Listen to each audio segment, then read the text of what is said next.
Space colonisation के इस युग में मानवता की खोज ने हमें नए ग्रहों की ओर अग्रसर किया है।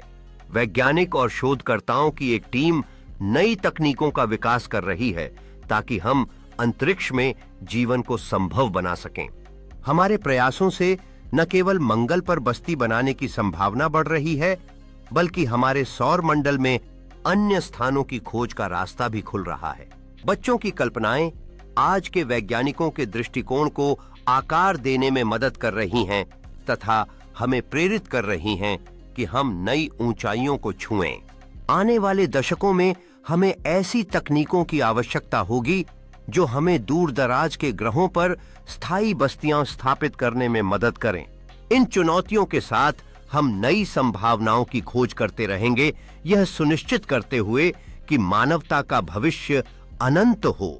मार्स पर हमारी बस्तियां न केवल तकनीकी उपलब्धियों का परिणाम हैं, बल्कि मानवता की जिज्ञासा और सामूहिक प्रयास का भी प्रतीक हैं।